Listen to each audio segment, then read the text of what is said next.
secretary meant, and you know it. You know. Wait, he absolutely did say that, and you basically said the same thing a minute ago, Karoline Leavitt. She basically said the same thing. Oh, you are being disingenuous. There is not. We've never had a Secretary of Defense who cares more. Drones get through, or tragic things happen. It's front page news. I get it. The press only wants to make the president look bad. Yeah, you know, we cover the deaths of U.S. service members under every president. The press does only want to make the president look bad. That's it. All right, after days and days of entirely conflicting messaging coming from the Trump administration as to why we launched a war with Iran, why 6 U.S. troops have died and 20 more have been injured, and why we are spending billions of dollars per day to start a new war in the Middle East. Their explanation has been null. It's been nothing. There is nothing substantive that they have explained to the American people. And in fact, administration officials continue to contradict each other. Trump contradicts Marco Rubio. Marco Rubio contradicts himself. Senator Markwayne Mullin is constantly trying to battle with reporters on whether we're at a war or we're not at war. And then he accidentally admitted the other day that we are at war. So I want to play you some clips of Karoline Leavitt, who's getting very combative in the White House press briefing room, as she always is, trying to defend these strikes. But it's honestly just indefensible. Her defenses aren't strong, almost weaker than Pete Hegseth earlier today, who was essentially melting down in front of the press as if he was some character in a video game or a movie. Like, ChatGPT definitely wrote this script, and the input for it was definitely like, you know, write me a really cool, badass speech like I'm in a movie. Just listen to this clip. It's actually really sickening the way he's speaking about war. He says ashes will fall. There's planes in the sky. Like, what is this guy even speaking about? Make sure you drop a like. Make sure you subscribe to the Adam Mockler feed, and let's jump in here. Finding and fixing their leaders and their military leaders.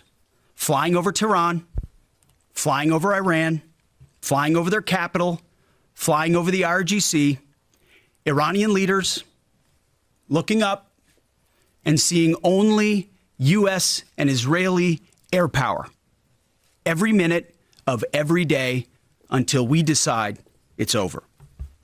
And Iran will be able to do nothing about it.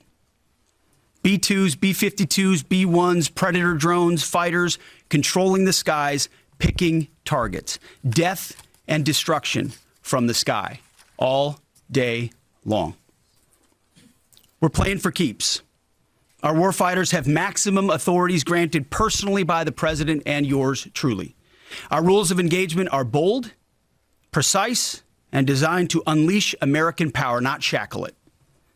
This was never meant to be a fair fight, and it is not a fair fight. This is just psychopathic. Is he briefing the American people in the press, or is this just like a deranged note to other countries? I don't even understand what he's going for here, but he's not landing it. The top reply says, is this a guy playing G.I. Joe? That's very, very true. Let's jump over to Karoline Leavitt, who is also just struggling to explain why we're doing this. She talks about fake news headlines. Take a listen. He's viewing this. We were sitting here last week. I asked you if the president was going to make this a big part of the State of the Union, if he felt like he had to sell the possibility that he'd do strikes like this.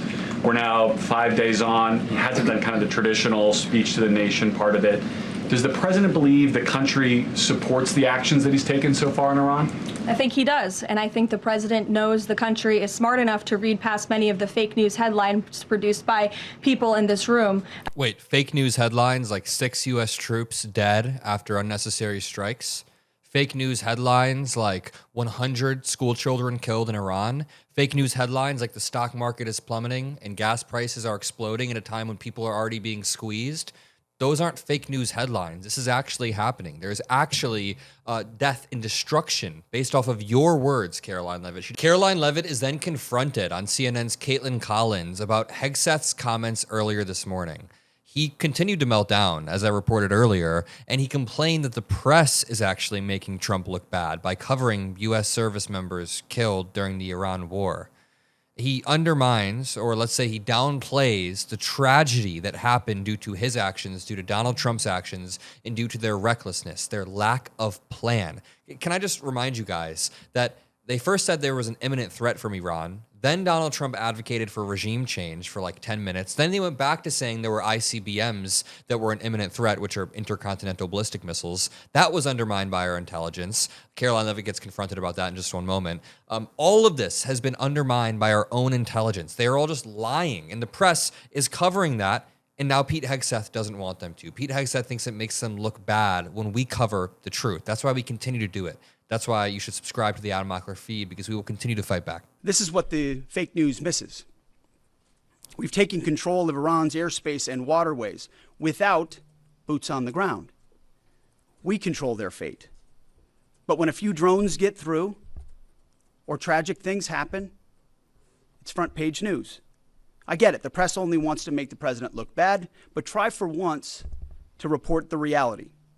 The terms of this war will be set by us at every step. We have reported all of the realities. Yes, the supreme leader is dead. That's their biggest gloat so far, but taking out the leader doesn't solve anything. We also report the 100+ school children, the 6 U.S. troops that died, the shootings that have resulted after. I break down on CNN last night. I was on Abby Phillips' show, and I talk about how this is an experiment that we tried and it's failed, that the administration has no plan, and that you can't just remove a leader with no backup plan. Listen. Chief, there is nothing I would like to see more than the dismantling of the Iranian regime, but this is an experiment that America has tried and failed for decades and decades and decades. Under Bush, who he worked for, under Obama, Trump promised to be different, but it is not different. He is continuing to make the same mistake of thinking that just because you remove the bad guy, everything is magically solved. Didn't work with Gaddafi, it got worse. Didn't work with Saddam Hussein, it got worse. You can't just remove the bad guy with no backup plan to build long-lasting institutions. And from everything we've seen from this administration, they have no plan. They have no plan on what's going to happen next.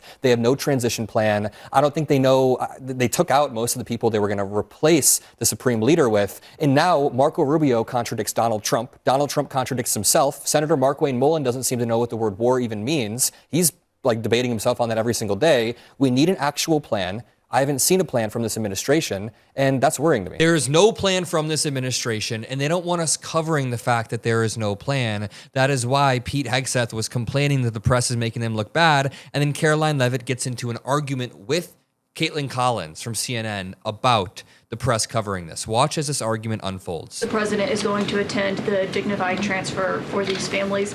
Given what Secretary Hegseth said this morning, is it the position of this administration that the press should not prominently cover the deaths of U.S. service members? No, it's the position of this administration that the press in this room and the press across the country should accurately report on the success of Operation Epic Fury and the damage it is doing to the rogue Iranian regime that has threatened the lives of every single American in this room. If the Wait, so she's just asking for a propaganda arm. Iranian regime had their choice, they would kill every single person in this room. And so we can all be very grateful that we have an administration and that we have men and women in our armed forces who are willing to sacrifice their own lives for the rest of us in this room. Okay, Caitlin Collins follows up, and it begins to get heated. Now, let me just remind you, what Karoline Leavitt's saying is absolute BS. She was basically asking for a press corps that only reports on the small successes and not the deaths of U.S. troops. This is very tragic stuff. We have 20 more troops who are injured, and then we have thousands of Americans trapped in the Middle East. That's kind of an important thing to report, don't you think? It's important for the press to report accurately how Americans can get back in a situation like this. And remember, they have no plan. The reason I played for you that clip of me on CNN last night was to illustrate that when Karoline Leavitt is bragging about these small successes, yeah, it's not hard to kill the leader. When we killed Gaddafi, people were celebrating in the United States. Yes, Libya will be changed. It devolved. It regressed, got worse. It's based in the Middle East. That's what these. Secretary Hegseth was complaining that it was front page news about these 6 service members who were killed. That's not what the secretary said, Caitlin, and that's not what the secretary meant, and you know it. You know. Wait, he absolutely did say that, and you basically said the same thing a minute ago, Karoline Leavitt. She basically said the same thing. Oh, you are being disingenuous. There is not. We've never had a Secretary of Defense who cares When drones more. get through or tragic things happen, it's front page news. I get it. The press only wants to make the president look bad. As you know, we cover the deaths of U.S. service members under every president. The press does only want to make the president look bad. That's a fact. Especially you. No, listen to me. Especially you and especially CNN. And the Secretary of Defense cares deeply about our war fighters and our men and women in uniform. He travels all across this country to meet with them, to connect with them, and your network has hardly ever probably reported on that. I mean, dude, I'm on the front page of CNN right now, and it's talking about all of the facts. It says, U.S. says it will strike deeper into Iran as war continues to spread across the region. A U.S. submarine torpedoed an Iranian warship in the Indian Ocean. Turkey says NATO shot down an Iranian missile that was traveling towards its airspace, and then it goes into some of the death tolls rising. So it's reporting just all of the facts listed. It's reporting us striking ships. It then talks about more than 1,000 people have been killed in Iran since this has started. Just absolutely sickening and disturbing. People already living under a repressive regime are now being struck by the United States. You also had the chairman of the Joint Chiefs, Chairman Kane, who's a brave patriot, standing alongside the secretary at the Pentagon this morning, again expressing his condolences to these families. And I just told you that the President of the United States will be attending their dignified transfer. So please, that's not making the president look bad. That's showcasing that.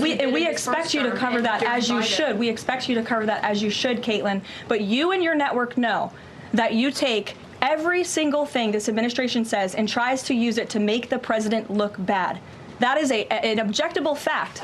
You don't have to try very hard. Now, I want to show you this clip right here because this doesn't even have to make the administration look bad. They do it themselves. Drop Site News reports. Right in the middle of a strike map, U.S. War Secretary Pete Hegseth proudly displayed at a Pentagon briefing today sits Manab, the site of a school in southern Iran where a U.S.-Israeli strike killed 165 children this weekend.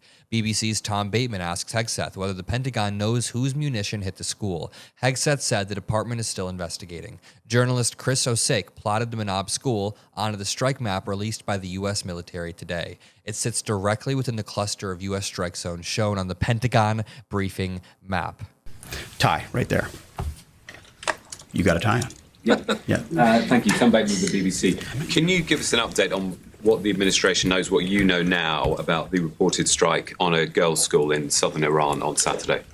All I can say is that we're investigating that. We, of course, never target civilian targets, but we're taking a look and investigating that. Red tie in front. Just on the basis that with the information you would have, your reconnaissance abilities, ability to gather information, I mean, it's several days on now. So is there any clarity on whose munition this was? We're investigating it. So no answer right there. But if you look, the map that he displayed shows the school right in the cluster zone of where the United States is hit. The green dot right there is a school.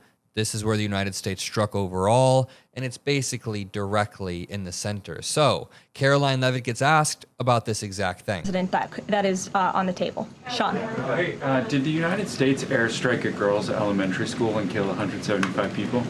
Not that we know of, Sean, and the Department of War is investigating this matter, and I would just tell you very strongly, the United States of America does not target civilians, unlike the rogue Iranian regime that targets civilians, that kills children, that has killed thousands of their own people. Okay, just because you're passionately ranting about how awful the regime is, we all know, doesn't mean that it justifies us killing 175 schoolgirls. What in the hell is she saying here?